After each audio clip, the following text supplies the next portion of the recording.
Mayam Komzari Impact News in Manung Hata Kekatokno Mam Tram Nosari, Manipur say art and culture and sports na Fritivi Miam the Masak Tak Boy Basu, Manipur ki Layhau the sports Samsung art and culture ki Matang the Hek Say Nabatui, Hozi Maksu, Manipur the Linkaliba Tungatom University Sing Hyptare, Manipur University of Culture the Suming Sanpa. Gi wathok mayam thoi loina National Sports University India gi oiba amachangai ba ahan ba Sports University si sabi matang dasu saina ba kaya thokthapnati mamang dasu hariba Sports University asigi matang da lamgi matang da aduga lamgi survey tawi matang da saina ba thoktuna economic blockade aduga National Highway blockade asing matauba amadi kanglup phurup sing barakta nungsina da ba nungai da ba thok kaya thopa lekre loina Masing mayam si hena thokta na ba laingana su yama akan ba miyeng sangham thoi loina na sigi National Sports University ki matang sida koi Ancham All Naga Students Association Manipur ki oi ba statement amada hariba sanjam chirang samuk karakul amadi kautruk natraga harautel hariba area sida sariba koi National Sports University si liangmei naga sina khudapa Konsakhul ki lamda sabani maramanduna hariba university si sariba Mapam Sigi Lamgi Mapusing ta Karikamba Tanaram Dragati Ministry of Youth Affairs and Sports na Hariba University Sigi Matanda Liang Mei Kunjasing da Bau Piramba ni Ayaba Nasing Balopa Duga stakeholders sing si Warisana Big Matautai Masida Langana Sukum the Yangsin Biganini Haiba statement Kaya Tolok Pasing Matanda Controversy over National Sports University have topics dengan sigi Manung from the Sinzari Loina Langsin Bira guessing the Hectana Lixi Dr. Alyson Abonmai, Advisor Konsakhul Area Joint Committee ni Ahmada Dr. Alyson Butram Nosari, Loina NSUHPCß election riba case Alexander General Secretary NSUHPCß ni guest ani Maputram Nosari Ahmad Wahamji Alexander Thamsagi Maroina ngasi ganang tholei ba statement si anchang society ke duga khoi Konsakhul Area Joint Committee ki mai khedi tholei ba si university si khoi gi hai baliang mai ki area da Sabo oiragasu India government ki Ministry of Youth Affairs and Sports na khunjasing na pau piramba leite ayaba lokhiba leite haibna singba aduga laingak sina apikpa phurupni haiduna hanthani yemgi thongni na lowi haibna singba statement tholopasida akhoi hariba university si oina bohana da chok tang lobidi ba NSUHPCß ki site ki thamini ofamsida handaki sumaina khoi Konsakhul gi khoi village na haibata Lamasi Konsakhul gini haina mokoi gini haina hari pasi akoi amna mangum na thui haitare haibadi National Sports University haibasi mamang sahi khakta nate hadak chai khakta nate khangau da nekta magic kumna blast of panati matam sana in course of time ma tungina sum lak laga sai mari manga sangsala ba pot amane matam tonga tonga dispute area ne haidana koi sigi harau thingli range ta tari ba koi El Tangnam Kulga Suki Alak Tong Nakre. Madam the way Tumina lady go. Tumina lady. Aduga, Adamang the 20 of Todoka, talk of Pim Ladam Badigi, Maitona, Karikari Suyanakre. Almatona, Haribasi, El Tangnam sing Tumina like Ramatuna, Madugi stand by the type that Konsakhul Mukamda Haripase. Kuyam, the Gagna to have say. Handas Mina Tamsagi. Adu Haibalamasi. Sejam sirang di sini kalau asing berlam ni haibese, ahan pada masih kali haibetare masih yena tapi dah haitare masih asum bani haibese masih ahan betam sege malam di masih saya koi resin hain haibente state darbar kutang dah sagi plenty boleh bawa koi na pasal ada yuan kira haibese state darbar dah lekar pot amane. Sumai ahan pada makoi ki property orang gani, aduna moi ki kutang dah masagi koi state darbar dah haikiba, koi ki 1827 ki state darbar ki rules to. Adugi rule adugi 19 kanoda 27-28 kita penakungba kumbon and another kulako Konsakhul village sina. Pankiba the plenty more the plenty when tharakim never. The plaintiff in the present case have sold a certain amount of the chasing reserve to one Lysantium Singh of Kundruk for ₹13. Since then, the chasing reserve have passed through a numbers of different hand high gravity. You don't talk about them. Si don't you post them, Makoigin and claim to was it. See, I'm the Kaitare. No limbo have a hand bag around this my thumbs. Marina, Akoigi, Hariba, Koigi National Sports University established to give a foundation stone, say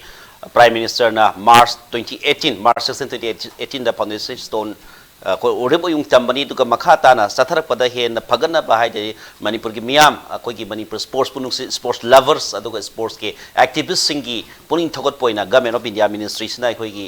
ꯁ꯭ꯄꯣꯔꯠꯁꯄꯨ ꯁꯛꯈꯪꯕ ꯑꯣꯏꯅ ꯄꯤꯔꯛꯄꯅꯤ ꯍꯥꯏꯕꯁꯤꯃꯗꯤ ꯇꯁꯦꯡꯕꯅꯤ ꯑꯗꯨꯒ ꯂꯝꯒꯤ ꯆꯌꯦꯠꯅꯕꯒꯤ ꯃꯇꯥꯡꯁꯤ ꯉꯁꯤ ꯑꯩꯈꯣꯏꯅ ꯃꯅꯨꯡ ꯍꯨꯠꯅꯒꯤ ꯇꯦꯕꯜꯁꯤꯗ ꯐꯝꯃꯤꯟꯅꯔꯤꯁꯤꯡꯅ ꯑꯍꯥꯟꯕꯁꯨ ꯅꯠꯇꯦ ꯃꯃꯥꯡꯗ ꯀꯌꯥꯔꯛ ꯊꯣꯛꯈ꯭ꯔꯦ ꯑꯗꯨꯕꯨ ꯑꯩꯈꯣꯏꯅ ꯖꯁꯇꯤꯁ ꯄꯨꯔꯛꯄ ꯉꯝꯗ꯭ꯔꯒꯁꯨ ꯃꯌꯥꯝ ꯄꯨꯟꯅ ꯀꯅꯥꯅ ꯀꯔꯤ ꯐꯔꯤꯕꯅꯣ ꯍꯥꯏꯕꯗꯨ ꯇꯥꯃꯤꯟꯅꯅꯕꯒꯤ ꯑꯗꯨꯒꯨꯝꯕ ꯄ꯭ꯂꯦꯠꯐꯣꯝꯅꯤ ꯍꯥꯏꯖꯒꯦ ꯃꯔꯨꯑꯣꯏꯅ ꯍꯧꯖꯤꯛꯀꯤ ꯊꯝꯕꯤꯔꯤꯕ ꯑꯩꯈꯣꯏꯒꯤ ꯁ꯭ꯇꯦꯠ ꯗꯕꯥꯒꯤ ꯑꯗꯨꯒꯨꯝꯕ ꯋꯥꯔꯣꯜꯗꯨꯁꯨ ꯂꯩꯕꯤꯔꯦ ꯑꯗꯨꯒ ꯃꯃꯥꯡꯗꯁꯨ ꯉꯁꯤꯒꯤꯁꯤ ꯇꯁꯦꯡꯕꯗꯤ ꯑꯩꯈꯣꯏꯒꯤ ꯃꯃꯥꯡꯗ ꯑꯩꯈꯣꯏꯒꯤ ꯀꯨꯀꯤ ꯏꯆꯤꯟ ꯏꯅꯥꯎꯁꯤꯡꯒꯤꯁꯨ ꯑꯩꯈꯣꯏ ꯄ꯭ꯂꯦꯠꯐꯣꯝ ꯑꯃ ꯇꯦꯕꯜ ꯑꯃ ꯑꯩꯈꯣꯏꯒꯤ ꯆꯤꯌꯥꯔ ꯑꯃ ꯁꯦꯝ ꯁꯥꯖꯕꯅꯤ ꯃꯔꯝꯗꯤ ꯀꯨꯀꯤ ꯏꯆꯤꯟ ꯏꯅꯥꯎꯁꯤꯡꯁꯨ ꯍꯥꯏꯅꯤꯡꯕ ꯂꯩꯔꯒꯗꯤ ꯍꯥꯏꯗꯅ ꯑꯗꯨꯕꯨ ꯉꯁꯤ ꯑꯩꯈꯣꯏꯅ ꯀꯧꯖꯕꯗ ꯀꯨꯀꯤꯒꯤ ꯃꯤꯍꯨꯠꯁꯤꯡꯁꯤꯗꯤ ꯌꯥꯎꯕꯤꯗ꯭ꯔꯦ ꯍꯥꯏꯇꯥꯔꯦ ꯃꯗꯨ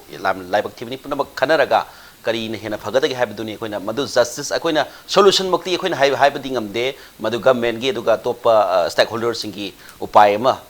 ꯂꯝꯕꯤꯅꯤ ꯑꯩꯈꯣꯏꯅ ꯇꯧꯖꯔꯤꯁꯤꯅ ꯃꯌꯥꯝꯗ ꯍꯦꯟꯅ ꯀꯔꯤꯅ ꯍꯦꯟꯅ ꯐꯔꯤ ꯍꯥꯏꯕꯗꯨ ꯃꯌꯥꯝꯗ ꯈꯪꯃꯤꯟꯅꯅꯕꯒꯤ ꯇꯥꯟꯖꯥꯗꯨꯅꯤ ꯑꯣꯖꯥ ꯀꯩꯅꯣꯗ ꯑꯣꯖꯥ ꯑꯕꯣꯟꯃꯥꯏꯗ ꯂꯥꯛꯆꯒꯦ ꯍꯧꯖꯤꯛꯀꯤ ꯑꯂꯤꯁꯦꯟꯗꯔꯅ ꯊꯝꯕꯤꯕ ꯋꯥꯐꯝꯗꯨꯗ ꯑꯣꯖꯥ ꯀꯔꯤ ꯍꯥꯏꯕꯤꯅꯤꯡꯉꯤ ꯅꯦꯁꯅꯦꯜ ꯁ꯭ꯄꯣꯔꯠꯁ ꯌꯨꯅꯤꯚꯔꯁꯤꯇꯤ ꯂꯥꯛꯄ ꯍꯥꯏꯕꯁꯤ ꯑꯩꯈꯣꯏ ꯃꯅꯤꯄꯨꯔꯒꯤ ꯌꯥꯝ ꯀꯥꯟꯅꯕꯅꯤ ꯑꯩꯈꯣꯏ ꯑꯦꯔꯤꯌꯥꯗꯁꯨ ꯑꯩꯈꯣꯏꯁꯤ ꯌꯥꯝ ꯍꯔꯥꯎꯏ ꯂꯥꯛꯄꯗ ꯑꯩꯈꯣꯏꯁꯤ ꯅꯦꯁꯅꯦꯜ ꯁ꯭ꯄꯣꯔꯠ ꯌꯨꯅꯤꯚꯔꯁꯤꯇꯤ ꯊꯝꯕ ꯌꯥꯔꯣꯏ ꯍꯥꯏꯕ ꯑꯩꯈꯣꯏꯒꯤ ꯈꯣꯜꯂꯥꯎ ꯑꯃꯠꯇꯁꯨ ꯂꯩꯇꯦ ꯌꯦꯁ ꯑꯗꯨꯒ ꯏꯁꯥꯃꯛꯁꯨ ꯐꯨꯠꯕꯣꯜ ꯌꯥꯝ ꯁꯥꯟꯅꯔꯝꯃꯤ ꯑꯗꯨꯅ ꯑꯩ ꯌꯥꯝꯅ ꯁ꯭ꯄꯣꯔꯠꯁ ꯂꯚꯔ ꯑꯃꯅꯤ ꯑꯗꯨꯅ ꯑꯩꯈꯣꯏ ꯑꯦꯔꯤꯌꯥꯗ ꯂꯥꯛꯄ ꯍꯥꯏꯕꯁꯤ ꯌꯥꯝ ꯍꯔꯥꯎꯏ ꯑꯗꯨꯕꯨ ꯉꯁꯥꯏ ꯍꯥꯏꯅꯤꯡꯕ ꯑꯁꯤꯗ ꯑꯣꯖꯥ ꯑꯂꯦꯛꯖꯦꯟꯗꯔꯅ ꯍꯥꯏꯈ꯭ꯔꯦ ꯃꯥꯒꯤ ꯄꯦꯄꯔꯗꯨ ꯎꯠꯂꯦ ꯑꯩꯉꯣꯟꯗꯁꯨ ꯂꯩ ꯑꯗꯨꯅ ꯇꯥꯛꯄꯗꯤ ꯁꯤꯗ ꯏꯪꯂꯤꯁ ꯈꯪꯕ ꯃꯤꯁꯤꯡꯅꯗꯤ ꯁꯦꯡꯅ ꯁꯤ ꯄꯥꯕ ꯌꯥꯏ in case the defendant were allowed to cut threashing only threashing grass idu phanba yai lamdu di piba natte idu phanba yai haina 13 rupees na 1920 21 da keno gi jimson gi court to su konsakhul gi ni haina sengna haikhre 27 28 1927 28 da su मदुदसु दनकन ना मसी मसाइगी अखोइगी इचिन नाव चिरांगी मिसिंगना इ फानबा कारप मतमदा मदुदा खरा येतनबा थोकपदगी अदुदी Moina दनकन सिना माई court हायरगा सिदी कोनसाखुलगिनी सेंगना लेरबनी हाय अदुदसु लेरे 1947 दा are खुथिंगना मासी minister of हिलनी अदु माना अदुदसु cc कोनसाखुलगिनी मथंगदा नाबकुमार मैसनम नाबकुमार 1950 दसु मसी कोनसाखुलगिनी हाइना अदसु अखोई प्रूफ ले अद 1953 दा वर्गवा आरपी वर्गवा नसु मसी सिदी कोनसाखुलगिनी हाइना मथंग मथंग लाकप पोट असिबु होजे ओजा एलेक्जेंडर ना तुमिन लैबा हाइबदुदी अखोई यानिंगदे मरमदी एल तंगनोम हाइबसी मोय सिदी अखोई की टेनन नि मोइसे अखोइना अयाबा पीरगा अदुदा खुन तंगनोम ngak नतबा खुनजा कयासु लेरी ललहाय कैनोगी अखोइ थाइना इपा इपु मतमदगी अखोइ सिदम लेमिनाराबनी अखोइ सेंगना हाइबदा अखोइ दि याम जेंटल ओइबा अखोइ ल्याङमै कम्युनिटी सि याम जेंटल ओइबा 1920 21 द फाउजे वे खना दे अखोइ कोर्ट ता दुम चले अदगा अदुइ मथंग लापुसिदा अखोइ court Constitution bu abide to boy na khoi right thinking citizen ama oina ai khoi si khatna chaina basi phatte maram de khoi ichini naw ni chingda leiba masina khoi gi liangmai naga singsina anni adaga ai khoi gi tammi maitai singsina ai khoi manaw no pani haibigi nungsina bu integration du hana dige leira abni aduna ai khoi wakhan da su huji seina haira bada ai khoi gi सिंगदा तुरेल सिंगदा दाम अखोई नदी ताग्यू है मसी सिसु मी अतोपा Tourane सिंगदे लोइना सेंगना हाइबदा सेंजम Chirangi Tourane चेलिबा सिंगसु नुंग लोइना क्वारी तौरा खोल इसिंग सि थोक्त्रे adobo अखोई मैतै तंपाकता अखोई मणिपुर तंपाकता हुजिक सि इसिंगसु मरांग काइना पीरिबसे अखोई नुंगसु क्वारी सु पीदे उसु हुजिक कन्ना थारी जर्मन प्रोजेक्ट अखोई कोस्फोम की मखादासु थारगा अखोई सि तंपाकता लेरिबा अखोई इचिन नाउसिंग सि कंदब यादे अखोई इचिन नाउसिंग नुंसिनगदबनी हाइ मतांगदा अखोई सि मथंग नो वायलेंस अखोई डेमोक्रेटिक फॉर्म ऑफ एजिटेशन सि मथंग लापनी सिम लापु मतम सिदा अखोइना हुजि हाइरेबा पोट सिंग सि लोइना डॉक्यूमेंट्स लोइन ले अदगा अखोइ नहानसु प्रेस रिलीज कयामुसु थोखरे अदगा हाना मोय हराव थेलगा अतो सिंगा मोय कैनो तौबा मतम दसु अखोइ दि सेना हाइबदा इबोबी की मतम दसु ꯑꯩꯈꯣꯏ ꯁꯤ ꯍꯥꯏꯔꯕꯅꯤ ꯏꯄꯥꯁꯨ ꯆꯠꯂꯤ ꯏꯕꯣꯕꯤ ꯂꯩ ꯒꯩꯈꯪꯉꯝ ꯂꯩ ꯉꯝꯊꯥꯡ ꯂꯩ ꯃꯣꯏꯗꯁꯨ ꯑꯩꯈꯣꯏꯒꯤ ꯑꯌꯥꯕ ꯀꯣꯟꯁꯥꯈꯨꯜꯒꯤ ꯑꯌꯥꯕ ꯌꯥꯎꯗꯅ ꯃꯁꯤꯒꯤ ꯁ꯭ꯄꯣꯔꯠꯁ ꯌꯨꯅꯤꯚꯔꯁꯤꯇꯤ ꯁꯤ ꯁꯥꯕ ꯌꯥꯗꯦ ꯑꯩꯈꯣꯏ ꯊꯤꯡꯕ ꯅꯠꯇꯦ ꯑꯗꯨꯕꯨ ꯅꯦꯁꯅꯦꯜ ꯁ꯭ꯄꯣꯔꯠꯁ ꯌꯨꯅꯤꯚꯔꯁꯤꯇꯤ ꯑꯁꯤ ꯀꯣꯟꯁꯥꯈꯨꯜ ꯍꯥꯏꯅ ꯊꯥꯕꯤꯌꯨ ꯀꯧꯇ꯭ꯔꯨꯛꯁꯨ ꯅꯠꯇꯦ ꯍꯔꯥꯎꯊꯦꯜꯁꯨ ꯅꯠꯇꯦ ꯍꯥꯏꯅ ꯍꯥꯏꯕꯗ ꯑꯩꯈꯣꯏ ꯅꯣꯏ ꯁ꯭ꯇꯦꯛ ꯍꯣꯜꯗꯔꯁꯤꯡ ꯂꯦꯟ ꯑꯣꯅꯔꯁꯤꯡꯒ ꯇꯥꯟꯅꯒꯦ ꯑꯩꯈꯣꯏ ꯇꯧꯗ꯭ꯔꯤꯉꯩꯗ ꯍꯥꯏꯒꯦ ꯍꯥꯏꯕꯅꯤ ꯑꯗꯨꯕꯨ ꯀꯧꯁꯨ ꯀꯧꯔꯛꯇꯦ ꯑꯗꯨ ꯃꯇꯝꯗꯁꯨ ꯑꯗꯣ ꯍꯧꯖꯤꯛꯇꯤ ꯑꯩꯈꯣꯏꯒꯤ BJP ꯒꯣꯚꯔꯟꯃꯦꯟꯠ ꯃꯣꯏ ꯊꯕꯛ ꯐꯖꯅ ꯇꯧꯋꯦ ꯍꯥꯏꯅ ꯈꯜꯂꯤ ꯑꯗꯨꯒ ꯑꯩꯈꯣꯏꯅ ꯑꯆꯨꯝ ꯏꯁꯥꯃꯛ ꯌꯥꯎꯔꯒ ꯁꯦꯝꯕꯨꯁꯨ ꯊꯦꯡꯅꯖꯔꯦ ꯑꯗꯨꯗꯁꯨ ꯑꯩꯈꯣꯏꯅ ꯑꯦꯄꯤꯜ ꯇꯧꯕꯁꯨ ꯇꯧꯈ꯭ꯔꯦ ꯑꯗꯨꯅ ꯃꯣꯏꯅꯗꯤ ꯑꯆꯨꯝꯕ ꯑꯩꯈꯣꯏꯒꯤ ꯀꯟꯁꯇꯤꯇ꯭ꯌꯨꯁꯟ ꯔꯥꯏꯠ ꯅꯣꯃꯦꯟꯀ꯭ꯂꯦꯆꯔꯁꯤ ꯐꯣꯂꯣ ꯇꯧꯒꯗ꯭ꯔꯥ ꯑꯗꯨꯒ ꯑꯆꯨꯝꯕꯗꯨ ꯀꯅꯥꯔꯥ ꯑꯁꯦꯡꯕꯗꯨ ꯀꯔꯤꯔꯥ ꯂꯝꯗꯨ ꯑꯩꯈꯣꯏꯗ ꯆꯤꯡ ꯍꯥꯏꯕꯁꯤꯗꯤ ꯅꯣꯏꯁꯨ ꯂꯥꯛꯑꯒ ꯈꯪꯒꯅꯤ ꯍꯧꯖꯤꯛꯀꯤ ꯖꯒꯥꯁꯤꯗꯤ ꯆꯤꯡꯅꯤ ꯑꯗꯨꯅ ꯉꯁꯥꯏ 13 rupees ꯒꯤ ꯍꯥꯏꯕꯗꯨ ꯊꯦꯆꯤꯡ ꯒ꯭ꯔꯥꯁ ꯍꯥꯏꯕꯅꯤ Okay adugi matangda akhoi hojiki thoibi issue si land ownership aduga process of allocation aduga maminga sidaida oiba male adu itaragadi ai kano matang akhoi mata example makai thamjage 1980 da established of Manipur University issue muka kai mayam akhoi family sim tamina si haije akhoi Manipur University ek ki matungina hai tare 5 June 1980 da established of Manipur University se Manipur University laiba area si masi langthawal kendra ni langthawal assessment constituency ni masi thongju aduga langthawal sigi lonaba area sida soroki maning mangda laibani aduga langthawal da lairaga su Manipur University Kanchipur haidana maming thore hojiksu Manipur University langthawal haide Manipur University Kanchipur dum hai masi da yauri se khoi Manipur University ki area si lamacre 287 acre ni hoji bogda lairi se hai ba khoi gi kitang kana toro musu ya dubu masi da dag number 64 65 66 67 dag ba khoi mari se 64% Nauram Laikai High, 65 Oinam Laikai High, 66 Langthawal Mantri Kong High, 67 Langthawan Kunza High. Langthawal area, Aduga Nauram Laikai area, the Huzik Manipur University established Torgos Mayam Tamrise. Adupu, Manipur University Kansipur High, Masimatanga Tongan Tongan Ba Laikai Sing the Suki Wakat Lakta Dinati Tobutu, Masi 1980 the established Tokyo Matamdi Horgaman Sayana Danadum Laki Haitare. Aduna Masiki, Equi Langi Maming Natraga Masida Karahina dedicate to Bamadi Sangbran and Kali Tonga Maite Puruborekas Cookie Puruborekas Soduga Nagasing Orekaso Koi Manipur Taminam Hariba Manipur National Sports University. Well done. Karihan Panana with Tadumba exclusive way Badumba decision of Mayam the Gipuna. Lomina Vamsangi or Alexander Laxaki, who's you upon the Kasitang, Akogi, Habiba, claiming over court key decision Aduga Madu, documentation, no Koyam Ka and Torobo, Natabri Nadoida, Lam area sing Haitare, Kanakana Kamina Toroga, Maseda, Punsalaga, dark number Kamamento, Madus, Hill area Kamayawi, Madivan Kitan was allergic. Saribat zaga ase aikoi ne he khangpa mihorol gi matam dei masi harau thil haina kawe Konsakhul kaude Konsakhul haibidi ojai lisne hoina leiba khul je aikoi na ngoi masi Konsakhul or Konsakhul sometimes ojai lisne madu Konsaram haina kawe adu bauji National Sport University saribat zaga asidi sengna aikoi harau thil haina dum kawe masi lai gi hakta te ahuna leirabamni kudamna kaubru haise hana leiram labani Admaina Nasagi, Harautil Hibisisu, Nasagi, Ibudo, Kaubrum, the event of Kaunani, Haramotui Kana Sana Bagi, Tiel Nian, Harau Ten, Hina Kaukibagi, Adugumlaba, Ken with the Suyauri, a quick Ukalgilak the Suyauri. Hibism is the Bar the Supalaga Yarum Libane. Aduga Muksu, Nasagi, Ozali Sana Harapum, but Tanks the Aina Hiding Bomdi. I questioned the Ragis, the Nasagi Manipurgi, Low Buki Laricta, I quagi RC Deb Sermon of Fombada. Magi Ladiba Sida Part 1, Part 2 die law made or extended by the rulers of Manipur, including the Darbar, Interim Council, and the Legislative Assembly, and still in force. State Darbar, the Piram Rise, Kanan Sukak Pasungam, is still in force when the Lagana Masi Supreme Court of Kakpangam the Rai, Amanin Heidi. Quite so me. Hybrid Lamase, Equagi, Ladiba, Konsakhul Degi, Lupa Tahum de Haribase, Nasagi, Layham, Soul Hybrid. You talk about Hibisic art and soul hybrid art as art, English word may soul you talk him. Can I own I Garium, the Yontokaran, quite inego. Soul hybrid was in SOLD soldier. Although Kari Merge purpose no put on my lady purpose somebody lay. Other purpose of Karigino, Matam Sidang Sagi periphery area the ladybug, Mayam Sida ladybug, Saruk Sinja, Manipur more than 5,000 quite low pari hena, periphery area da lay ba jai singi da state da barna piramba hai ba sing asida ngasai gi ai khoi na I phalaga sing tawraga madu matam du imphal da yole matam du da Manipur gi konung adugi bazar hai tare matam du ka khoi gi khwaidaman kaithel lay ba I khoi gi hai ba tare sahar da lay ba mayam sing se I phalaga I duna lay ga mone yum kopi sing duna sak thong matam tu adu ke purpose ke damakta periphery area thai basing se ai koi siang ka kina tana andro da laimram to anwa jaga da Manipur loi thamli bangak tani more than 5000 hen lei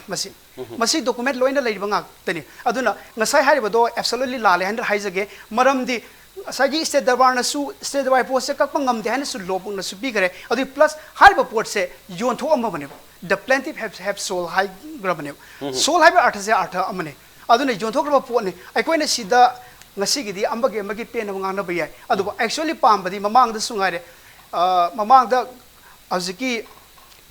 DC da haibetare DC ki level da wari sa da ozaili sangi yamba amsal lai agu on the behalf of the cookie khul gida matam su munda ta ki bine matam boy tumina lay wangang bada si ai koi smile nom sen jas na haraga tumina lay ki bine adumai to na madu da su saki lay photo sing loina lay moi moi gi soi chung yaroga adu koi document tham li bine aduna maya matam tumina lay hauzik da khonglak bai sti ai koi yumpham yaw da bine han haijage adu loina karma pam lagadi court sat piu yes court sat piu sumaina mamang thai blockade tongni adu tongni na sim hai tare sim bagi violence thaduk se court sat piu court na tak rai duna final oisano sport akoi gi sari ba asigi NS gi sari ba sidi adum satha si mas apon pi roisi aduga tongning by every whatever daga lebo khudim to court ki thong da sapio court ki rai duna final oisino matam sang bai sei tara ra kulla yang khai da sam da sang ba adum lei sino sumaina thamsage okay state darbar gi wafam am sele madugi wahan thok madugi chapsaba mayam dusu koi low court su madugi wafam dusu laksu lakani do oja bon mai da thamning se thamjaning basi maruina hojiki lamgi land ownership of the process allocation adu mayam stakeholders sing tanati habiki adu press statement si thopi re adu masina kadai pau da hariba thoi be statement natraga koi liang mai naga sina pambili ba wakalon sina sports universities established natraga set up tawda akai ba pigadra piroi da habo homna da di kai thabini oja lamgi sei na basina madu akhoi na su yam decide to busung amde sei na kada low court ke hom su leibni adai establish phazana national sports university group tawna bhona bada adai da sigi statement sing aduga kari athing ba khal la kanin khambi ban traga madu adugi step to ai lak sake ja ko jing sai Alexander na hai ke bu magi wahai da su ma contradict tawri first da harau thel hai na akhoi na khanga pum matam da harau then hana leram me hai adu moina lupa tara humdoi da Konsakhul degi lei he adu contradict am oye seina hai bada hoji ki jaga sida aina ngasai hai hiba pot tu 1920 21 degi aikhoina case ngamla aga laiba pot asibu tuminna leye khotle haina dum hai le bisi sidadi right thinking citizen na adum ilai na khangine na khalli adaga hoji ki aikhoi aina first da su hai khre ngasai gi aikhoi gi national sport university sida lakpu matam da khoi violence kari su season ade hana de su aikhoi area da lakpu si am phare ada sengna hai bada aikhoi chirang oigara kautru goira khoi ichin naw gumna dum laimina ne khangna chana ba mi khatane adna aikhoi violence hai bada pam de adna aikhoi na hana de gi dum torok pasi adum peaceful agitation democratic form of agitation adum torok pane torok pasi da aina hoji thamjaning badi hoji ti aikoina memorandum su union minister de yaw khre CM da su pi khre concerned sports minister da su pi khre adaga ngasai gi aikoina pi ba ba loin pi khre mathang press release su yam thok khre adaga aikoi gi mapham du da su aikoina chatlaga aikoi yamna peaceful agitation da aikoi gi kholau si tabiu government na sida leingak na aikhoin tawriba aikhoina niriba pochi tawgunu haiba natte adubu phajana tawsi chawkhatminasi the oldest sports university in India haibasi aikhoi yamna kanaba phanggadaba university amani haibasi aikhoi thajai adana aikhoina adum phajaba mongda aikhoina haibasi da government na su insult tawbagi mongda aikhoi kholau su tadrabani na hojiti we are ready of any form of agitation haibasi thamjaningi maramdi aikhoina hairiba potsi athuba manungda government na aikhoi da ayaba aikhoi concern ꯑꯩꯈꯣꯏ ꯀꯟꯁꯦꯟ ꯑꯃ ꯌꯥꯎꯗꯅ ꯇꯧꯕ ꯌꯥꯔꯣꯏ ꯍꯥꯏꯕꯁꯤ ꯑꯩꯈꯣꯏ ꯊꯝꯖꯅꯤꯡꯉꯤ Okay, National Sports University matangda high biribo thambiriba koigi point of argument side tari mayam sina maram orakanda government sumasi matang yamna strict responsibility lawpham thoi adubu lawdragati hariba liangmai furup haib tari ancham yauna koigi ngasi mak thoi press statement asingba duga thaina dagi leireiba tongan ba decision aduga court ki verdict mayam sina maram oraga makoigi ni haibagi claims isu tau da dinati matang jam tenta ko break am lo se break matang ko yam thon serke pek news ming ta don le biu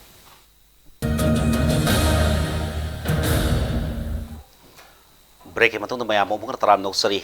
controversy over National Sports University langgi say na pa aduga process and allocation aduga maming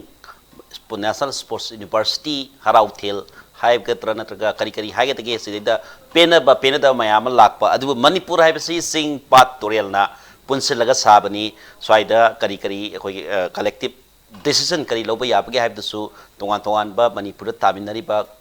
tongan purup sing su maduki collective decision du madu yeng musungani have oham da ham da thamjage loina na hariba singasi yamna ka hena sauthok tingi da khogi lenga ke su kan ma mieng di sanghan janingi ai oja Alexander laksage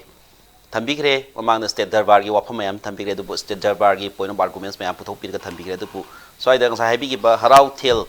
natraga harau thel leiram badiki adaida kautruk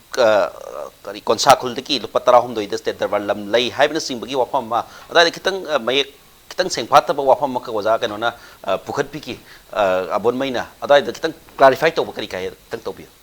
zai lisana haibda in haibas de contradiction amata leite habs thamjage maramdi harauthen haiba word se state darbar yaukrabani parkha and the harauthen look ani yaukrabani harauthen aise aikoina khangpadigi adum mayamna khangabse harauthen haida kawese loina khangaba wafam amani base aduna aikoigi maming koi nomenclature antaga koi kaimkanda kana gumna external influence the demographic change tawna he khona base masi am laibak thibani harauthen ba word se hana state darbar da yaukraba put amani aduga loina na ngasagi ozai sana peaceful agitation hai peaceful agitation oiraga hogjimo moina tongan ba difference from koi agitation mayama tawna ba sem sai hairi basidi masidi violent ne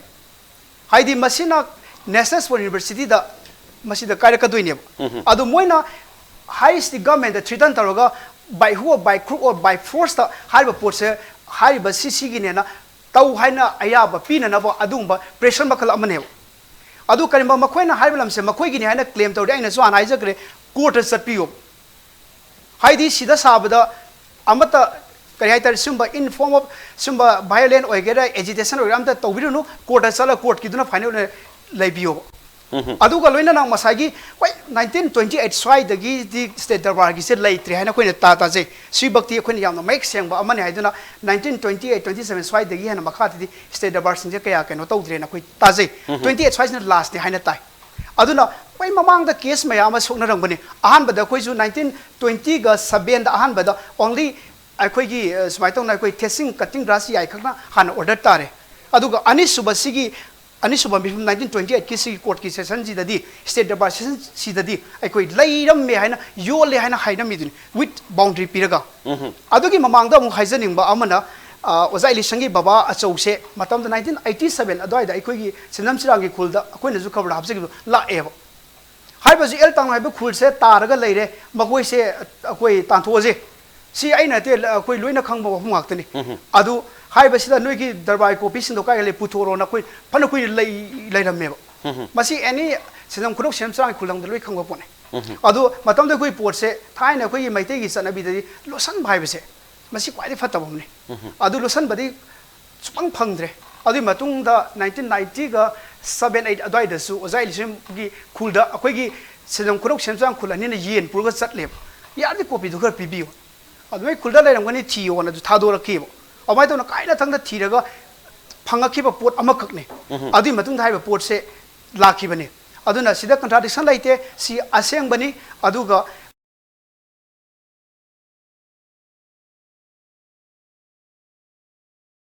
yaudone peaceful ai tardi court satpi have samsigi okay peaceful agitation hai tar di court ki hoi ki law court thengna baduna hena phagani adu tongan ba mayam interest soko wafam du nungai ta padu thopi dana ki adu ba appeal du su thami adu ga tasengna tongan ba khoina masiki sendan chirang adu ga harau thel natraga kautruk natraga khoi ki konsakhul sigi matang da khoi physically khoina kana tawdraga su physically verify tawjidraga su khoi tongan ba khoi collect khomjan jaba che sing degi koi phangja basi hariba court khoi ki miscellaneous case mayam adum oza thambiri budu lairi in the court of PMS the hill miscellaneous case number 388 1920-21 lairi aigon su adum documents lai jari haitare the hill minister miscellaneous case number 94 48 lairi the SDC Sadar Hills Thobal Hills criminal case number 121 sina singba degi oza na hariba khoi si commissioner gi kind of appeal case number 5 lady against G Simpson ICS president Manipur State Darbar gi that 6/12/1920 gi sigi wafam zu leirami de ar cutting sigi the mastam na bukumar SDO sadar haidan irami sina singba mayam leiraga su documentation habasi ano bari ba mayam du khongkala kanda ano ba ma proof to su mathau ta kadra na khali taseng de hari document sing zu koi alasinder gi site ki sudum documentation sing te prepare torga haitare adumaina adugum angle di kan hesitation haibasi adum hamamang da su khoi kuki sin law sin su haiba hokiba sahi ki October November doi do oibe oiram gadan khali yam kanna maduda irang thoktana yamna khoi communal class thokada badagi tasengna yamani gamena yam sabsaba initiative lawson bi badagi madu khoi tasengna thohan da thodok sin thokite tawbada pu national highway ka area da blockade tawbana singba aduga adugi against counter blockade na singba tawgani haibana sing wafam tholopodagi adu mayam su gamena intervene tawkibani adu soida haibiri wafam sida sidadi yendari basing asi koina only khoi sinda natraga khoi form mode of khoi agitation haitare tongana khoi projecti dum sanari dharna phamba wakan phamba the ban block na singba si mai to yadai di kari idea lebi hausu haugrani hausu hauri hayu tare ko ekoi madugi paper su loina ready de le adaga ngasai gi harau thel haiba harau ching haiba mafam masi ekoi gi lon de di phaiza long hai masi sida ekoi ipa ipu matamda moina bazar da kummaga halakpa matamda maduda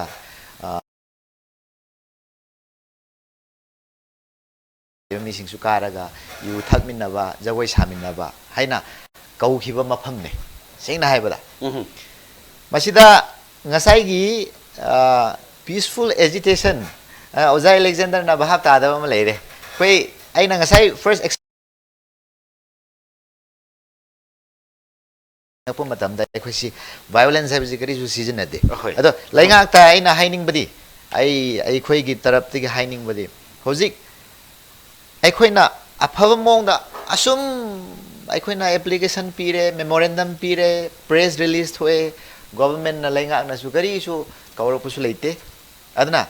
ai khoi gi kholau si suppose waribo masida ina impact tv gi ngasi ai khoi gi si discussion live discussion gi damak ta lapa matam da mapu ma lei sida mapu ma lei bane na ai su chang adna mafam suppose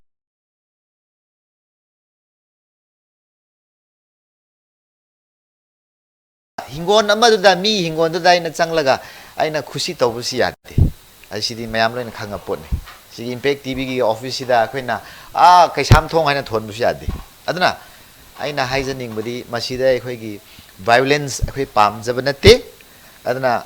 masigi pot asi khoi welcome we have singa sai di dum hire le bane laingak na ayaba manungda athuba manungda khoi gi pam jaba asi tabiu adaga khoi ngasai legal hairiba court hairiba du su khoi loin ready de le adna adu gidi khoi kaisu yes kide tasina laingak na tabiu haibni laingak ga tabiba khoi peaceful agitation si considering protest su kind of agitation haibitare adu ga topa tongan mai mamang thamjagre khoi gi cookies now sina su tum bagi yamna violence oi ba mayam ek mayam torpaki matang da su tasena madu gamena intervene matam sana to bihi badagi hai ba classes mayam do thokta bagi adung ba yamna lai phaba thoke to badagi hai tare dum bagi yamna intervene tawbuduni government gi initiative matang sana lauki adu bhanda ki sisu government lobira gati adai da Konsakhul ki advisor hai tare swai da su sports university sakon bu hona bde koi support tawuni haiba wafam dune ba oza Alexander wafam si khoi gi si legal point of view da mayama thambira ga su swai da khoi gi lam gi sigi acre 325 hardly 326 acre haiba male khoi swai da tongan ba ching bat turel na punsalaga Manipur haiba tap lam si sabani sing yaudar Manipur haiba oi biaroi tampa gaudon oi biaroi ising mai sing punamak mi hing jang environment center ka lebin dai da khoi gi land ownership process allocation adu ma swai da sai na basiki sina kitang khoi nakan da thamaga site toroga hariba area sida karai wai di kamaina lamgi khoi khoi patar dan singba sigi matang di kari thambini swai da kitang clarify to ba ya bara kamai thambini ga ozala sigi matang sida koina haije dingaida koigi sigumba thabak sida haiba tare ko sigumba gi thabak sida koigi ansam yaksala phaje yamna thawang na leiba amana yamna makha yamna leikha thaba da kumak pane haina idi lawdaba ngamoi maramdi ngasi aduk sauruba sigi mamangda simba kaya thoki matamda Manipur da leiba CSO amatang civil akoigi tongan tongba group amata koi yarokhide aduga sida aikoigi kairoi lekai gi oina tawraga masagi aikoi masagi wakal taranda mayam tarana bagi matang taraga dumaina tawki aduga simba da asau so simba CSO mayamna yoksalak basidi yamna thawangna haitare leiram badu kwadi lawest regard to ya mahum kwadi lowest class ta kumdara kone haida basi ngamoi ngamseroi aduga amuksu ngasagi sigi posida ngasagi aikoina si laikrab sol haikrabani yol ham sigi makada ngasagi land ownership sida ngasagi akogi kanona oza Alyson hai kai kibada ngasagi government da akan ba pressure piraga government na khangba ngamaktraga maduda surrender tawthokpado adugi simba mamang mayam akogi Manipur da leire kemba amagi su economic blockade hek toksanba kari mom tok smai tawraga lakpadigi government na sum pibado yai khangna tawpa male adu akoina haizabadi every Konsakhul oigera ama oigera port satpiu aduna ngasi aikoi je pen da mayam le adu no mata akoi government da natraga koi national sport university gi area je aikoi ne yam laina akoi gi area ne aikoi nungti gi karaga sanadan lei bam ni adu mapsi akoi na area akoi gi akoi physical occupation dum tori bam bam ne nungti gi chalaga aduna sigu masi akoi na yam laina aikoi pam de akoi thinge na aikoi yam laina akoi na thingbane na ngame na uzaili sene la padi pungkhai ma kaima bus to ngala phalau chalo phalau han gi bane akoi myam ka khar kan da leiram je wari yam ne ya haise numisi uzaili senda phone tawe phone swai pai de numitu gi zai numitu ai leima khong da lei amai to lei aduna sina si oiraga ngasai gi aikoi gi ming khudi makse ngasai gi harau then haije ozai lisoi pulwan da ama korbai madu kari haitare madu akoina haujik Manipur da akoi chingda lei besi khwaidagi nungai ta bat train amana hariba matam da ipai pui matam da ba mingse makoi lon da hek thondoga sum nau ba sum chang pa ama leire tongan da Lanka hairesu Konsakhul haisu tongan kulje magi director dum thon ba sum tawba hore asumana adu ka ngasai harau thin haiba si ari bane masi ukal gi like ta su yaw raba kaubru amadi kaung ani gi harau muthoi kana saba ka koi sa koi harau bagi haitare sanaba thien hen harau thien ka webse kaubru kaung gi range table lei leise kaubru leire loya lakpa kaungnu leire loya paching sang le di kaubru leire bje sigi thien ne ukal gi like ta yaw ri bane adu simba ming amabu ngai ki songi tongan ba lon haitare sumana kaubasi ai koi thamoi songna koi yaning de haibse ai site gi thamjage adu haribasi tongan state darbar kuthang da leidana cabinet na pass tawraga gazette phone kraba amani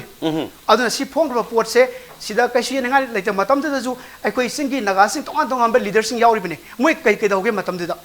cabinet moi siwa wa suido pass taw port ne basi so me asigi khoi gi hauki ba assembly da su assembly gi member mihut humpugi mang da su sports minister na madi wafam nu thamgre masigi sabsa ba haite bati decision to pi khra bane ba dai da su matam da zai li su kai dawla le hauge sin adai da su pi khra bane pu na hong na torop sida Alexander khoi gi protection committee gi wafam da su thamoi sokpon ngai thap ti phawi adai da khoi gi haisini khoi gi state assembly da haitare sports university let pau hokim honorable minister sports na thangri masigi se national sports university harau thel haibor mane matam na hagi basing se atupu sai na bamta leite sai na basing se khoina loi lotion na khondari haibagi wafam magi decision du pi ki badi le adai da oja ngsagi oja le chendan haibiri ba ancham natraga tongan tongan ba chau chau ba khoi lup sing cso sing siga kanan torga khoi sipu konsal laga swaida khoi lekai gi natraga punna hingnari ba anak puta khundaminari ba isnaw sing pulap wakal taminaraga traga against fight to court to court so much adaida sanction bagi mahutta so ba akhoi on civil organizations the mating pangchala kan adaida backup tawba man ba wafam yarop sida thamoi nungai tabasu phawri hojiki wafam sida assembly da thangi wafam du bagi matang du baga ojana adaida react tawbi ki leibra liangmai kambuna natraga anchamna natraga adaida tawhi leibra du handaki anchamna singba so ba lupsing yarop sa nungai tabasu phawri kari having inside ai gi consent yaudраga mina mapu gi consent yaudраga panglaw law ne ai khoi ju highway aba dum hai adu tumina leiba pot nate adaga ngasai oja alexander na highway rabane na phare mana topic to hodu abane na ai khoina democratic form of agitation ji NSU gi mafam sida kumme adra mada minute manga tara haina ju hai moina keno gi ai khoi gi keno gi tom tv da su khoi minute manga tara gi wari nate adu ai khoi si dum ai khoi gi liangmai traditional dress set laga adu kummi kummaga ai khoi si yamna ai khoi gi isa gi lamduda kanabu kiruni ai khoi harau nu kumme aki busu leite maramdi ai khoi hanadigi madudi ai khoi gi lamne na lau tauramba adaga uyalamba ai khoi gi jaga ne na kummaga da queen leibani ada pungai punga magi wari na te khoi leibasi adu oire adaga sida Duncan na 28 ta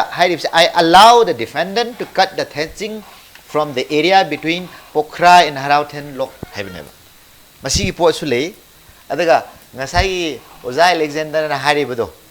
maduda edam samake hojik si aikhoi gi level da aikhoi gi kholau si aikhoi na hai bi abloi na hai khre da government na aikhoi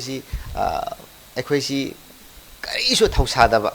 sida aikhoi gi option aikhoi gi right si uba matamda hojiki ansam oigera natra CSO to poigera aikhoi seina harabada aikhoi maitai chin naw singsu hoji asigi integrity of the land aikhoi gi ownership right si khangba mi singna de aikhoi bu support tori seina haibada masi si tribal lam sina tribal lam ni tampak ni ngasai gi singi lam dubu tampak ni haibu subya yade maramdi masi constitution na yade constitution si government si constitution gi makha da loin chapani aikhoi law yauraga law gi makha da loina abide tawra chapani na aikhoi di adugi yenglaga adum magi step to kabni adana aina haijaning badi aikhoi si yamna mong tana yamna lemna gentle loina aikhoi khatna chaina dabida seina haibada aikhoi huji aikhoi ne appeal tawning badi laingak na moigi strategy moigi plan si chumna mapudu kanara oh si hana thidok tabida moina national sports university se ada agartala da natraga meghalaya da akada da paikhre ne assam da paikhre ne nampu da tawraga aikhoi mapudu budi khanghandraga pura huran bi type ta tawbudi aikhoi so yaroi isorna so yaroi okay langi mapu harisi lamdu lairi ba mafam dugi praja singu langi mapu oigedori brand gamero Manipur si langi mapu nate akhoi gi liangmai natraga akhoi gi ai hingon si ahaki ni haina dum claim tawi wafam la dai da gamero Manipur si Manipur si ki responsibility lobo ngam banate laikai dugi mina logo dem ne haiwa wafam dura ngasai mafam dudi akhoi khungi suppose akhoi gi tribal rights ko tribal rights ngasai ching dudi ching ni tampak ni aina koliba aikhoi gi right si sengna haibada hojik si aikhoi tampak ki mi na ching da karaga lam si leibi yade adi mayam loin khange maramdi aikhoi gi rights amadi thamli constitution na adana constitution gi makhada adana ngasai gi aikhoi gi lam aikhoi gi law aikhoi hingon da aikhoi gi isa gi ne haijabada aikhoi atop singna adum ꯑꯗꯨꯕꯨ ꯑꯣꯖꯥꯒꯤ ꯍꯥꯏꯕꯤꯔꯤꯗꯨꯗ ꯑꯩꯈꯣꯏ ꯑꯣꯖꯥꯒꯤ ꯂꯝꯗꯨ ꯑꯩꯈꯣꯏ ꯃꯩꯇꯩꯁꯤꯡ ꯅꯠꯇ꯭ꯔꯒ ꯇꯝꯄꯥꯛꯇ ꯂꯩꯕꯁꯤꯡꯅ ꯂꯩꯕ ꯅꯠꯇ꯭ꯔꯒ ꯂꯧꯔꯨꯕ ꯄꯨꯝꯅꯃꯛ ꯅꯠꯇꯦ ꯒꯃꯦꯟ ꯑꯣꯐ ꯃꯅꯤꯄꯨꯔꯅ ꯒꯃꯦꯟ ꯃꯅꯤꯄꯨꯔꯒꯤ ꯃꯤꯍꯨꯠꯁꯤꯡꯁꯤ ꯇꯝꯄꯥꯛ ꯑꯃꯁꯨꯡ ꯆꯤꯡꯒꯤ ꯃꯤ ꯄꯨꯝꯅꯃꯛꯅ ꯁꯨꯅ ꯌꯥꯎꯔꯕꯅꯤꯅ ꯑꯗꯨꯋꯥꯏꯗ ꯊꯕꯛ ꯑꯃ ꯇꯧꯕ ꯃꯇꯝꯗ ꯇꯥꯟꯅꯕ ꯅꯠꯇ꯭ꯔꯒ ꯇꯥꯟꯅꯗꯕ ꯍꯥꯏꯕꯁꯤ ꯇꯥꯟꯅꯔꯝꯕ ꯍꯣꯏ ꯇꯥꯟꯅꯔꯝꯗꯦ ꯍꯥꯏꯕꯒꯤ ꯋꯥꯔꯧꯕꯗꯤ ꯂꯩꯔꯝꯕ ꯌꯥꯏ ꯑꯗꯨꯕꯨ ꯂꯝꯒꯤ ꯃꯄꯨ ꯍꯥꯏꯕ ꯋꯥꯐꯝꯁꯤꯗ ꯒꯃꯦꯟ ꯑꯣꯐ ꯃꯅꯤꯄꯨꯔꯁꯤ ꯂꯝꯒꯤ ꯃꯄꯨ ꯑꯣꯏꯗꯦ ꯍꯥꯏꯕ ꯋꯥꯐꯝꯁꯤꯗ ꯑꯣꯖꯥ ꯀꯩꯅꯣꯅ ꯑꯣꯖꯥ ꯑꯩꯈꯣꯏ ꯑꯂꯤꯁꯟꯅ ꯑꯗꯨꯋꯥꯏꯗ ꯃꯣꯠꯇꯨ ꯄꯤꯕꯤꯅꯤꯡꯕ꯭ꯔꯥ ꯍꯥꯏꯕ ꯋꯥꯐꯝꯗꯨꯅꯤ ꯉꯁꯥꯏꯒꯤ ꯂꯝꯒꯤ ꯃꯄꯨ ꯍꯥꯏꯕꯗꯤ ꯑꯩꯈꯣꯏ ꯑꯣꯏꯔꯦ ꯁꯦꯡꯅ ꯍꯥꯏꯕꯗ ꯀꯣꯟꯁꯥꯈꯨꯜ ꯍꯥꯏꯕꯁꯤ ꯉꯁꯥꯏ ꯅꯦꯁꯅꯦꯜ ꯁ꯭ꯄꯣꯔꯠ ꯌꯨꯅꯤꯚꯔꯁꯤꯇꯤꯒꯤ ꯁꯥꯏꯠ ꯑꯁꯤꯗꯤ ꯑꯩꯈꯣꯏ ꯀꯩꯅꯣꯒꯤ ꯊꯥꯏꯅ ꯏꯄꯥ ꯏꯄꯨꯒꯤ ꯃꯇꯝꯗꯒꯤ ꯑꯩꯈꯣꯏ ꯂꯩꯔꯛꯄꯗꯒꯤ ꯑꯩꯈꯣꯏꯒꯤꯅꯤ ꯍꯥꯏꯕꯁꯦ ꯑꯗꯨꯝ ꯂꯩꯔꯕꯅꯦ ꯉꯁꯥꯏ ꯑꯂꯦꯛꯖꯦꯟꯗꯔ ꯑꯣꯖꯥ ꯑꯂꯦꯛꯖꯦꯟꯗꯔꯅꯁꯨ ꯍꯥꯏ ꯁꯤꯗꯤ ꯃꯤꯡ ꯑꯣꯟꯕ ꯑꯣꯟꯗꯕꯒꯤ ꯋꯥꯔꯤ ꯅꯠꯇꯦ ꯍꯥꯟꯅꯗꯒꯤ ꯐꯩꯖꯥꯏ ꯂꯣꯡ ꯍꯥꯏꯕꯁꯦ ꯑꯩꯈꯣꯏꯗ ꯂꯩꯕꯅꯤ ꯑꯩꯈꯣꯏ ꯃꯤꯡꯁꯨ ꯑꯣꯟꯗ꯭ꯔꯤ ꯀꯣꯟꯁꯥꯈꯨꯜ ꯊꯣꯟꯕꯁꯤ ꯀꯣꯟꯁꯥꯈꯨꯜ ꯈꯨꯜ ꯍꯥꯏꯕꯒ ꯔꯝ ꯍꯥꯏꯕꯁꯤ ꯈꯨꯜꯗꯨ ꯔꯝꯅꯤ ꯍꯥꯏꯖꯕ ꯋꯥꯅꯤ ꯑꯩꯈꯣꯏ ꯃꯤꯡ ꯑꯣꯟꯕ ꯀꯔꯤꯁꯨ ꯂꯩꯇꯦ ꯁꯦꯡꯅ ꯍꯥꯏꯕꯗ ꯑꯗ ꯉꯁꯥꯏ ꯑꯩꯈꯣꯏ ꯏꯁꯥꯒꯤ ꯂꯝꯗꯨꯕꯨ ꯀꯗꯥꯏꯗꯒꯤ ꯃꯤ ꯑꯃꯅ ꯄꯪꯂꯥ ꯂꯥꯛꯑꯒ ꯁꯦꯡꯅ ꯍꯥꯏꯕꯗ ꯑꯩꯈꯣꯏ ꯏꯆꯤꯟ ꯏꯅꯥꯎ ꯇꯝꯄꯥꯛꯇ ꯂꯩꯔꯤꯕ ꯃꯤꯁꯤꯡꯅ ꯃꯥꯒꯤ ꯐꯩꯗꯣꯝ ꯑꯃ ꯅꯠꯇ꯭ꯔꯒ ꯃꯥꯒꯤ ꯂꯧꯔꯤ ꯃꯆꯦꯠ ꯑꯃꯗꯁꯨ ꯈꯥꯏꯌꯣꯗꯅ ꯑꯩꯈꯣꯏ ꯄꯨꯟꯅ ꯇꯧꯁꯦ ꯍꯥꯏꯔꯒꯗꯤ ꯁꯦꯡꯅ ꯍꯥꯏꯕꯗ ꯇꯨꯔꯦꯟꯗꯨ ꯂꯩ ꯃꯗꯨꯗ ꯂꯣꯏ ꯂꯩ ꯑꯩꯈꯣꯏꯅ ꯀꯩꯅꯣꯒꯤ ꯌꯦꯡꯕ ꯃꯇꯝꯗ ꯀꯧꯇ꯭ꯔꯣꯛꯀꯤꯁꯨ ꯂꯩꯍꯥꯎ ꯄꯥꯟꯕꯤꯗꯒꯤ ꯃꯌꯥꯏ ꯀꯪꯂꯝ ꯍꯥꯏꯅ ꯑꯩꯈꯣꯏꯅ ꯇꯦꯝꯄꯜ ꯁꯥꯅꯉꯥꯏ ꯄꯤꯕꯅꯤ ꯁꯦꯡꯅ ꯍꯥꯏꯕꯗ ꯑꯁꯣꯝꯒꯤ ꯁꯥꯎꯠ ꯔꯣꯝꯗ ꯃꯗꯨ ꯍꯧꯖꯤꯛꯁꯨ ꯑꯃꯨꯛ ꯑꯦꯟꯀ꯭ꯔꯣꯁ ꯇꯧꯔꯒ ꯇꯣꯉꯥꯟꯅ ꯁꯥꯏ ꯀꯣ ꯁꯦꯡꯅ ꯍꯥꯏꯕꯗ ꯃꯗꯨꯁꯨ ꯍꯦꯟꯈ꯭ꯔꯕꯅꯤ ꯑꯗꯣ मधुसु सेंगना अखोई ngamlag le adu paper du di moi di hoi moi gi topic ti tungai ni moi na su hoji seina khangi bne akhoi area gi mi sing na su ahan sing na loin khangi bne si pot si Alexander masamak na su hai si akhoi ngasai pena khongba ngon gi 13 rupees da low bne khoi pre do si de iri pot si de I allow the defendant to cut the thatching from the area between pokra thatching grass ngasai mamang na su aina hai khre adna mamang da lady pot to the अखोई खंगदे है यादे मांग साई ममांग लई pot 2021 दुदे अदु मतम ददी दरबार दे यावदे यावे हाना 1947 गी ममांग ददी ब्रिटिश ना कोलम ने अखोई एरिया से को अखोई मणिपुर से लोइना इंडिया मनुंग से अना अदुगी मखा द लई पोट तो अखोइना अदुगी ममांग द वरी याम लैरगसु साईगी मीसिंग लैरिबा मीसिंग अदगा लम मपु अदगा डॉक्यूमेंट्स से अखोई सेना ले अदो होजे कोर्ट चछु चकनी तौसु तौगनी अदना अखोइगी फॉर्म ऑफ एजिटेशन जी यामना जेंटल लोइना तौबा मतमदा मीसिंगना उसितबा गवर्नमेंट नसु उसितबा हैना अमा चंग ओके मतम से हम सांगदबने मसी अखोइगी मसी डिसीजन दुदी अखोइना सु पीबा की राइट सु नते तौबदो बो साइड गवर्नमेंट की इनिशिएटिव तुदी मथौ ताई लोइसन लकपसिदा क्वेश्चन अममतंग थमजगे ओजानी दगी याम तेंतक थमबियो खितंग लौकी मतम याम मतम से याम लेसरते तेंतक मतम द कैबिनेट पास मतम अदगी क्रॉस औनरगदी मतम सी अखोइ कोनबा ngमोइदबिना आई क्रॉस तो हनजनिंद्रे याम तेंतक थम क्लैरिफिकेशन याम तेंतक थबियो यामना ngasiगी टॉपिक से खनाबस लोइ बिजन नारो तबतबु मतम द कैबिनेट पास औखि मतम द ओजा एलिसन होइगी रिप्रेजेंटेटिव एमएलए साइट टू कंपासो साइट टू केंद्र एमएलए ngमथंग यावखिबनि अदुगा तौखिबनि अदुना मसी खंगदे हाइबसिमदि टोटली यानिंगदे लाले हाइबसिमदि थमजगे अदुगा लमसे अखोइना लुपा 33 द लाइखरबा सोल हाइबा वाइसिने the plaintiff have solved yuan karabani akhoi like wine akhoi asengba senjam chiram sin gono gi asengba state darbar da testing of the cutting grass ki purpose the like lam ne habisima ai aroi be thamsa okay lo salak the point here se point of arguments in that but akhoi gi voice of the villagers side tare collective point yen ka da manipur side akhoi ai थामना लेबा अखोई चंदम चिरांग दा area दगी नति अतोप form दगी नि एहागना मधुकी sports university की बनाक नक्सलुबदा नक्सलुरगा हेन खुदोंग चाबदु अनपदा लेबनि हेन खुदोंग चागने हाबा वाम चिमति लोइनम उनर वाफमदि करे हाइतारे अखोई अपुनबा अकोइबदा खुंदा मिनरिबा पुरुप कांगलु मयाम पुनम बुई कांदा करी वॉइस लाउबिनिंगी तेतक द लास्ट थंबिरम अखोइगी खोलाउदी ngसाइगी स्पोर्ट्स यूनिवर्सिटी सी थंबिउ अदगा ownership right to the अखोई consent याउद्रगा मपुगी consent याउद्रगा तौबे यारोय अदगा मसी तौबे तारगदी any form of agitation अखोइन तौबे याबा लोइना अखोइगी peaceful agitation तौहरे अदबो हौजिकती अखोइना तौबे याबा any form of agitation जी अखोइ ready द ले हाबिसि थमजनी okay जा लागि तदगी voice of villagers कुनबगी collective ओइबा वाफम नि कई पामजबदी होय एजिटेशन तो तौबिउ तौबतो भाइलो यावबिउ कोर्ट चटपिउ स्पोर्ट्स यूनिवर्सिटी साबदा थिंबिगनु अदुगमसी मणिपुर पुंबगी lanni property ni aduga lamgi mapudi government ni haibisi ma aroi thamsage okay lamgi mapu government ne haibasi ai ngasai ge khoi mafam du di hoi government gi makha da loina khoi tax thiri bani ai khoi na tax thiri bani na ngasai ge NSU site si ai khoi gi ni haibasi clear da ai khoi tax thiri sei na haibada aduna ai khoi gi ni aduna ngasai 13 rupees moi topic si sei na haibada 13 rupees ki wari da loina loisin ga dawre adu dane osa chena yuan kro pona ma da yuan haibisi ai gano sol haibu wai se thatching grass haibaga sol haibisi the plaintiff have sol haibu wai se osa kai gi kaino understood to video kai gi no nate ai understood to adu ti propose haibi ne osa fajana nga ko adu haibu the okay plaintiff have sol haibu wai se yaw de sida osa please last khoi wari solution jare no basigi court to magi legal proceedings to court lak jagani do to hari ba collective khoi ki responsibility hai jare dongan ba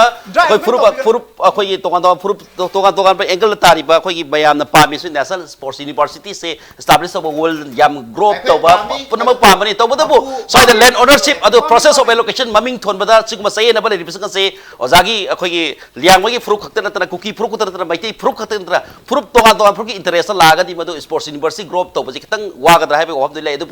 government na kari to ba yage haibe di madu yengchen bo isunu ngasi ko indi manu hundi thorom se batang tin jare controversy over national sports university haibe wafam sita thoi ba wathok bayam se sum leiraga di manipur da sports lovers sports activists mayam da yam nungai thaba maso hene na tholaga ni batang da government gi sabsaba proper initiative si mathau tai wafam thamjara ngasi ko indi manu thorom se matang se tin jare mayam pur poro bena khurum jari